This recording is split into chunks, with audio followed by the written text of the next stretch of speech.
last summer was a bummer. I ain't even get to ride around in a Hummer. Chillin' on the island looking for booty to plunder. Met a little shorty, got a number, we been chillin' since TMNT, where I got it out the gutter. Got away with words, it's my bread and my butter. Grandma passed on my birthday and that's word to my mother. And she just kicked me out the crib, man, we ain't been talking since.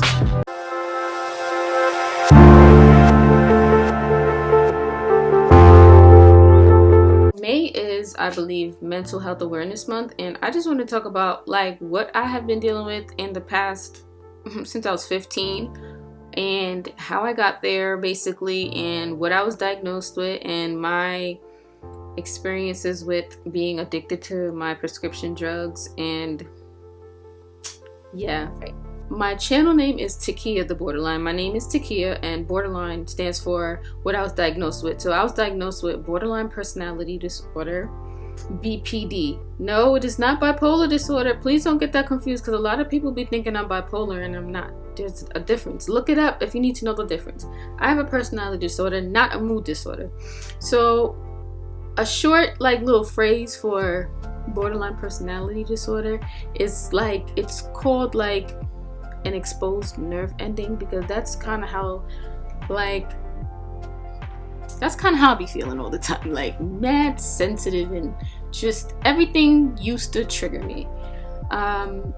So borderline personality disorder is a mental disorder. Mood, my behaviors, and my relationships were all unstable and just yeah. There are 9 symptoms to be diagnosed with BPD, and I think you have to have 5 or 6 out of the 9. I think I had all 9 over a course of time, not all at once, but I've had all 9. So it's fear of abandonment. Sorry, I have to read this off of paper because, you know, I don't know everything off the top of the dome. So fear of abandonment would be 100% me. Unstable relationships. So a lot of my relationships were intense and short-lived. Like, when I say intense, I mean like them things was heavy. Okay? Unclear or shifting self-image. I was with this boy. I'm using him as an example because I remember he used to be really interested in stocks, and he used to talk about it all the time. And I don't like stuff like that. Like, I'm not a accounting type. He went to school for business and all of that. That was never my interest. I went to college for psychology. What are the odds, right? I went to school for psychology. So you talking about stocks and accounting and business stuff, I mean, I'm not interested in that. But he used to talk about it, and I remember like wanting to be kind of like him, to the point where I was studying stocks. I know, like, that was part of my disorder because I did that a lot. I didn't know who I was. Anybody that knows me knows I've changed my name, not legally, but I've changed my names like 3 or 4 times. I remember I used to like to be called Tokyo back in the day. Then I wanted people to call me Max. Now they call me Takia because I'm learning just to, you know, love the skin that I'm in and to be the best me that I could be. But I remember like wanting to be someone different because I hated who I was and I could not understand myself, and I was just like going through a lot. And I thought like maybe if I just tell people to call me a different name, like it would kind of change like who I am and how I felt about myself. But yeah, so that's the unclear and shifting self-image. The next one would be impulsive and destructive behaviors. So the impulsivity, that I was so impulsive to the point where like I was in life or death situations. Like, I don't know, like it was something in my brain that just kept saying do it, and I would just do it without thinking about it. As you can see in some of my story times, like that was my issue. Like even when I got into the fight, I was too impulsive. Like I wasn't thinking anything through. I was just doing it off whim. The self-destructive behaviors. So basically, I've been on a lot of medication like over the past couple of years because I had to be heavily medicated to control like what was going on with me because I was a loose cannon. One of the meds that they put me on was Klonopin. if anybody knows, Klonopin is like a sister drug to Xanax, because the hospital that I went to and the treatment centers that I went to, they don't give out Xanax. Thank God they didn't, right? So Klonopin works just like a Xanax, and I used to over-medicate myself. Sometimes I would do it just to do it, and then sometimes I would do it to stop feeling whatever I was feeling, to the point where I got addicted to them. And I remember the last time I took a Klonopin, I took way too many, and I ended up arrested by the end of the night. So yeah, that was part of my destructive behavior. I used to just do things just to do it, just because. Another one is self-harm. The first time I really tried to hurt myself was, I think I was like 15. I was in high school, and I took like mad Tylenols, and I don't think I wanted to die at the time, but I was in like this like rut. Like, I was in such a deep dark place. And when you're 15 years old, you don't understand what's going on with you. And I really didn't want to be here no more. Well, as I got older, the self-harm started to get worse, to the point where I was hospitalized plenty of times within the last, since 2016 to 2018, I think I was hospitalized. When I say hospitalized, I mean they admitted me inpatient for weeks at a time. I think 3 times, and I was in there for weeks at a time for self-harm and destructive behavior and explosive anger. So they put me on suicide watch, I think for like 3 weeks the first time. So the first the longest time I've been in hospital was 3 weeks. And right after I got out, they did like this program called partial hospitalization, where I had to go to the hospital every day for 6 hours in order to be fully released. Get what I'm saying? Or they would admit me back into the hospital. So I was in the hospital inpatient 3 straight weeks. No phone, no strings in my shoes, nothing, no sharps, nothing. 3 weeks, got out. Then I had to go back every single day for 3 more weeks. 6 hours out of the day. Couldn't miss a day, you couldn't be late. Yeah. Next one would be extreme emotional swings. Like I said, the difference between me and someone that's bipolar is my emotional mood swings don't last days. They last moments, hours, sometimes minutes. So I could be happy as can be, and then you say something, you get me tight, and I'm angry with you for 3 hours. Like, I don't know how to, regulate and self-soothe. So my emotions is just up and down. Literally, my life is like a roller coaster every single day. So that's the emotional swings. The chronic feeling of emptiness, I think that's depression. So when I say I was for about 2 years, my depression was so bad. I did not want to be on this planet. You understand? I didn't want to be on this earth. I remember for like, I don't know if it was the summer of 2017 or 18, but for about 2 months, I did not want to shower. I didn't want to get out of the bed. I could not sleep. I could not eat. I couldn't concentrate. It got so bad to the point where I was hearing and seeing things that weren't there, which is why they had to put me back into the hospital. And I felt so worthless, and I felt like a burden on everyone, and I just was in the dark. What I felt like is I was in a dark room, and I could see a light in the people, but I couldn't walk to the door. That's how I used to feel. Like, I was just in a dark room all the time. Like, I didn't want to comb my hair, nothing, brush my teeth, nothing. I wanted to sit in my bed and look up at the ceiling. I didn't want to watch TV, nothing. To the point where my mom had to call like our preacher, like the pastor, and try to have a prayer circle for me, because they really thought I was possessed with some type of demon. You understand? Like, that's how bad the depression had got. Okay, so the next one would be explosive anger. Yes. Once I was angry, I could not calm down. And at the time, I didn't have any coping skills. I didn't have any techniques. I didn't have any treatment plan, nothing. So it would take me literally hours to days just to calm down. That's how bad my anger used to get. And I used to like, when I'm angry, well, before when I was angry, I used to say really outlandish, like disrespectful things, like talking about people's parents and all of that. Like, I didn't know how to self-soothe, relax, calm down, like. And this is why now I don't get angry. Like, it takes a lot now for me to get angry. Before, now you gotta really put some work in to get me angry. It's not easy to get me angry because I know once I get to that level, you're gonna have to hospitalize me, so I don't get angry anymore.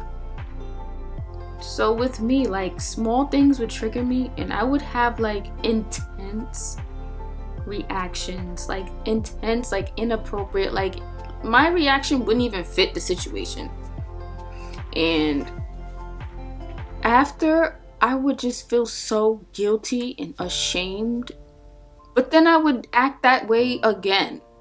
And I was,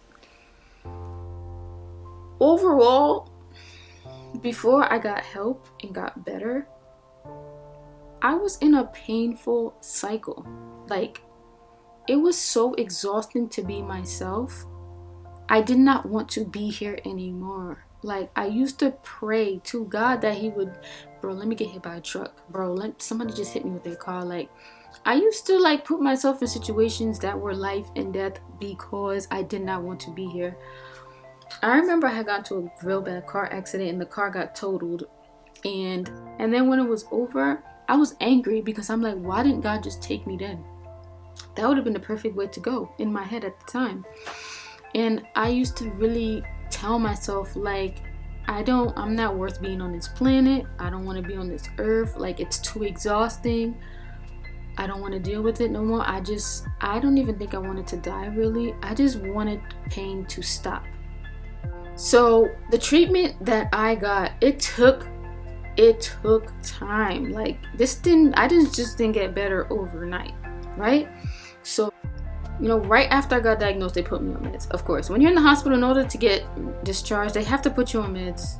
So I think my Prozac was to help me with my depression and mood stabilization. So was the Zoloft. So Prozac and Zoloft did basically the same thing. I was on them at 2 different times because I would take it for like 6 months and then I would just stop taking it. Then I would have another episode, get put back in the hospital, and that was the cycle that I was in.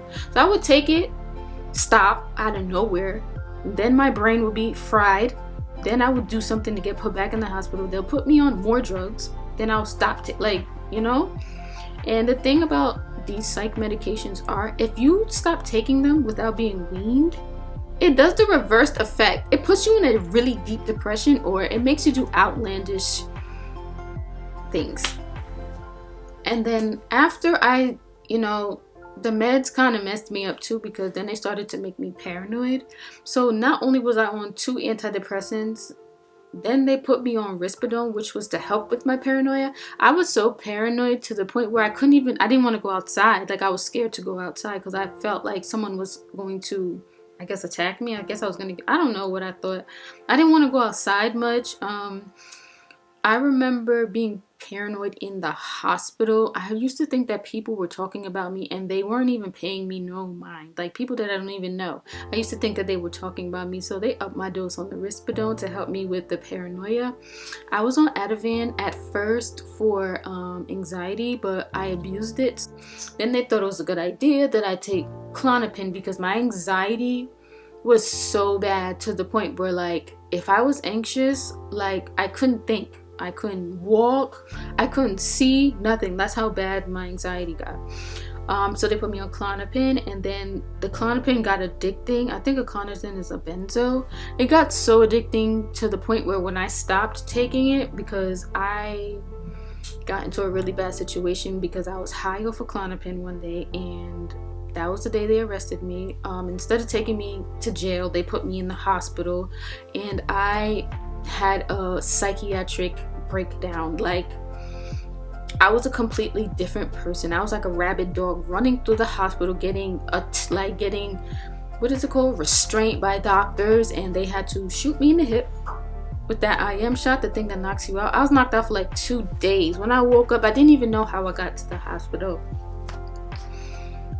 You ever seen the people like in the street and they high off or whatever, like the crack or whatever? That's how I was. Like, I didn't even know what was going on. When I woke up and my family came to get me from the hospital and they told me what I did, had no recollection of any of it. That's how high I was off that drug. So I am banned from taking Klonopin.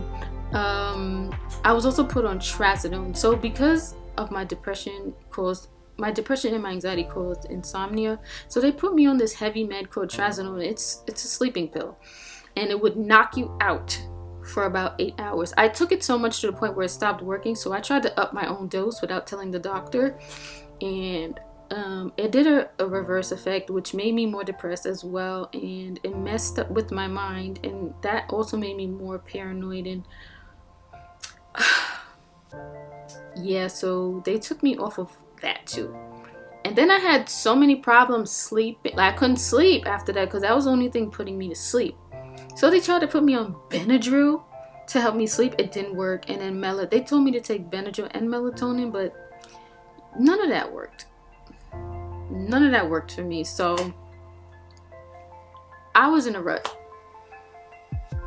I was really messed up in the mind at the time.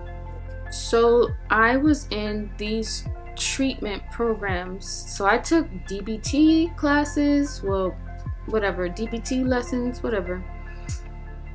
I did group therapy. I did CBT. So DBT is dialectic behavioral therapy. CBT is cognitive behavioral therapy. I did group therapy. And so an example of how I get out of the situations where I feel like I'm going to lose control. So say that I'm anxious about something and I feel like it's getting to a level where, something is going to trigger me to do something I'm not supposed to be doing.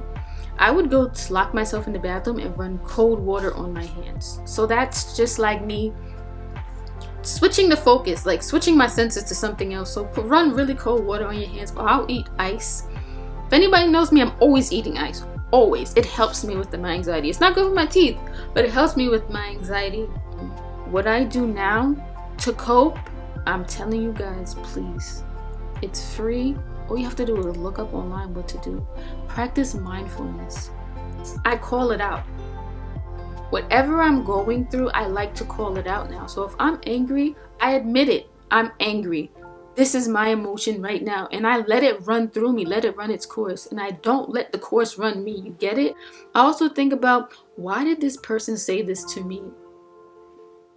Am I feeling some type of way because I'm upset with myself? Am I projecting what I'm feeling onto someone else? Which would be, I ask myself, am I upset with myself? Am I afraid or ashamed of something? And am I worried about being abandoned? I have to ask myself those questions before I even respond when I'm upset. And the last thing I do to help not have another episode is I avoid mood altering drugs. And when I say mood altering drugs, I mean anything that can have me emotionally vulnerable. So that is drugs, alcohol, what kind of drugs do we be taking? Crack.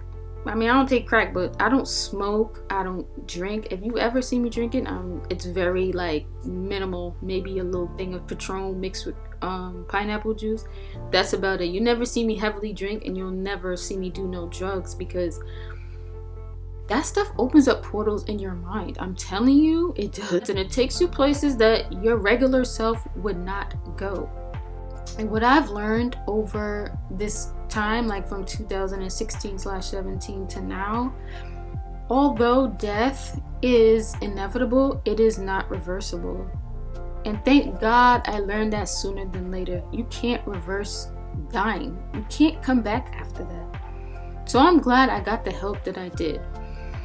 So if anybody's out there and they're feeling like they can relate to what I'm saying, or maybe you've been diagnosed with BPD, or maybe you want to know more, or if you want to know if you actually have it yourself, you should try to identify with things like, do you often feel empty, or does your mood shift quickly, or I'm constantly in fear that like people that I care about will abandon me. If anybody else has BPD, or they think that they have BPD, or they want to know more about it, I mean, you could. There's an ant on the floor. Thing scared me. I mean, you could hit me up, or you could look it up online where your closest treatment center is. I know LIJ has a really good psych program. Anyone that's looking to get treatment, I think you guys should, get yourself on that list. It's a long list, but it starts today. Just call them and get information, okay? So that was my short little video. If anybody wants to know more information, I mean, you can leave a comment, or you can hit me up on Instagram at KEIZN_. All right.